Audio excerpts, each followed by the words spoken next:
Brenda Martinez, and I'm currently a small business owner and a musician. One thing about me that a lot of people don't know about me is that I have a twin brother, and we were born on Halloween. It's just a fun little fact about me that I like to tell people, and I get asked a lot, is there a connection between your twin brother? And actually there is. It's funny, it's hilarious, sometimes it's scary. But yes, and I'm 7 minutes older, and he's the evil twin, not me. Just kidding. Anywho's, I was born and raised in the west side of San Antonio, and I have 6 brothers, no sisters. I graduated from 1997 Sidney Lanier High School, and I was actually chosen to sing the class song. It's kind of funny because the only thing I remember from my high school graduation was being nervous about forgetting the lyrics to the song, but luckily I didn't forget. Anyway, so during my childhood and through middle school and high school, I was always involved in the arts, from ballet as a young girl to an athlete, an artist in middle school, and then a mariachi singer and accordion player in high school. It was during my high school years that I learned the accordion from my dad and I ended up playing in several conjunto and tojano bands. That was from about the age of 14 to 19 years old. After high school, I honestly wasn't sure what I wanted to do as far as a career. I did attend community college and took some music and art classes, but I didn't have a set path. So I just knew that I wanted to start living my life on my own. And I entered the workforce and I performed music on the side to support myself. Fast forward, I left the Tejano and Conjunto music scene, and I ended up learning how to play bass guitar, and I was in a rock metal band called Killswitch Incorporated, something a lot of people don't know about me. So I thought I'd just throw it out there. So then, let's see, where else? Okay, so it was during the time that I was still here in San Antonio, I was in the rock band. It was during that year of being a metalhead, and I wanted to move to Los Angeles. So I saved money, and a friend and I moved to California. And I was living in Santa Monica for about 5 years. I loved living there. It was awesome. It was a great experience. I knew I wanted to live and travel and have fun and experience a little bit of everything that I was interested in. So I worked in retail. I worked in office jobs. I even did some acting.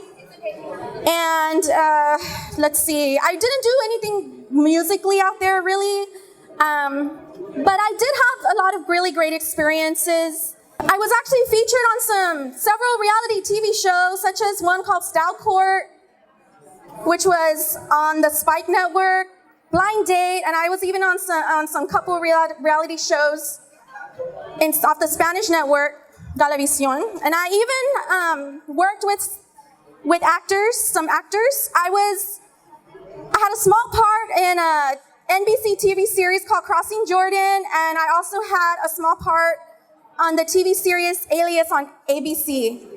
This was many years ago, guys.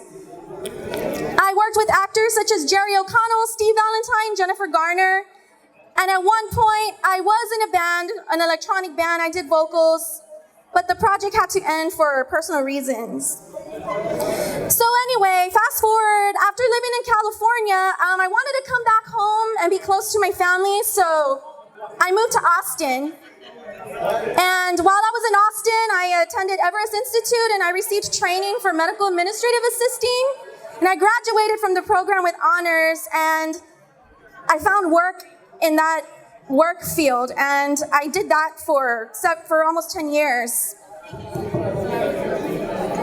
So then I decided to come back to San Antonio, and it was after a year being back in San Antonio that one day I just decided that I wanted to get back involved in music. So let's talk a little bit about my music journey. I began to learn to play the accordion as a teenager with the help of my dad, Emilio, who was also a musician. And it's funny because it started as a bet. He bet me $20 I couldn't learn to play a little part on the accordion. Well, I learned it and I got 20 bucks.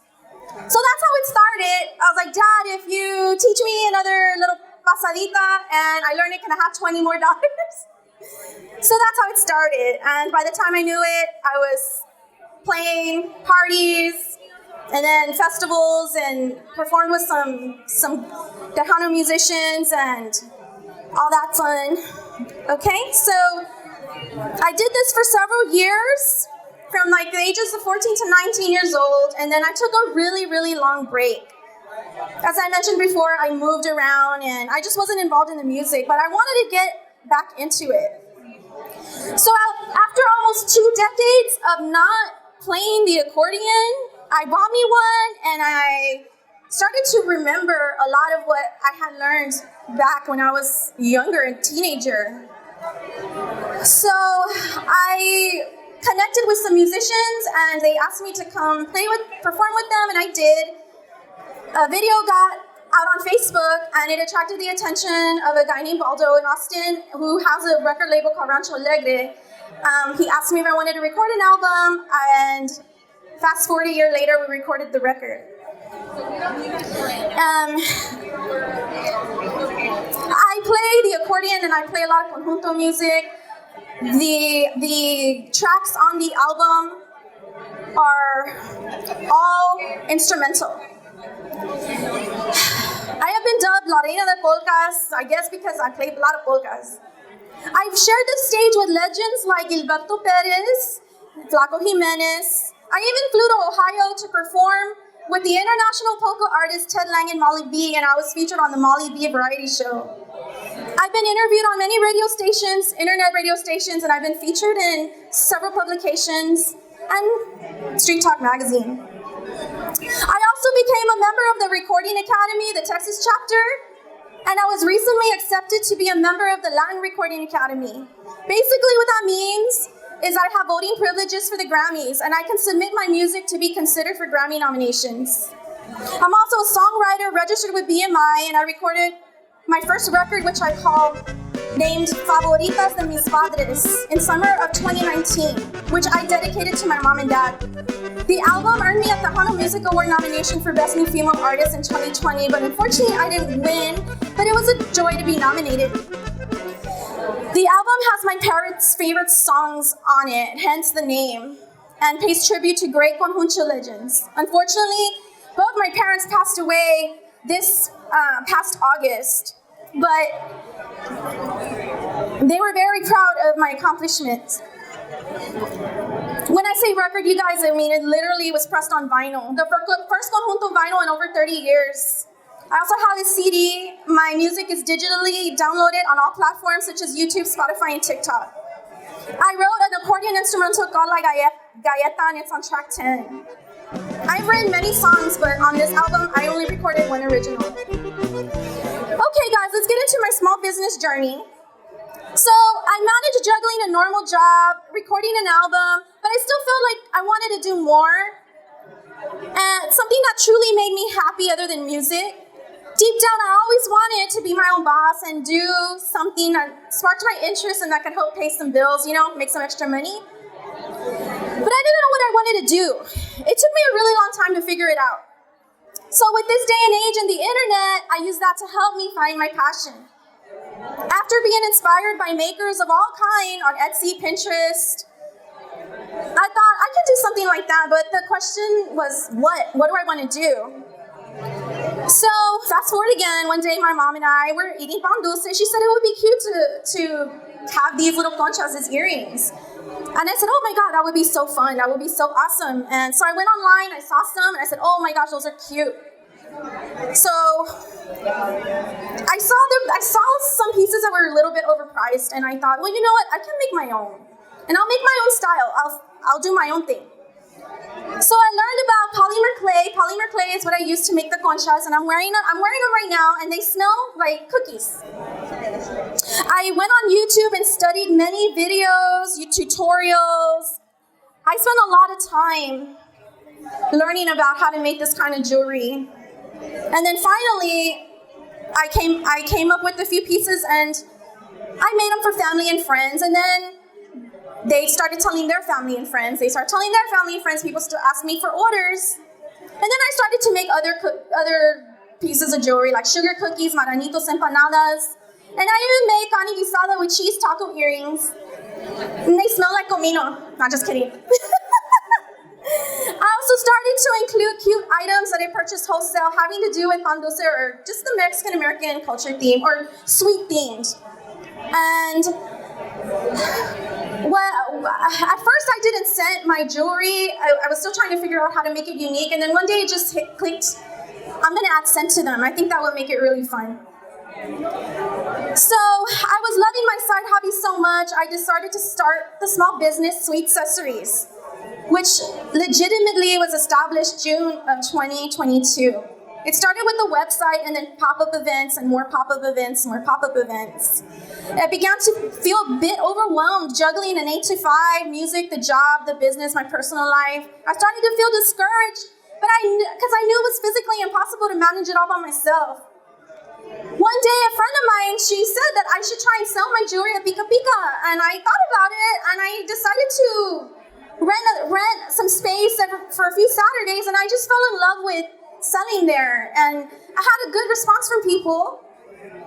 So after thinking about it, I decided to make the decision, which was very scary for me, to quit my 8 to 5 and just focus 100% on Sweet Sessories.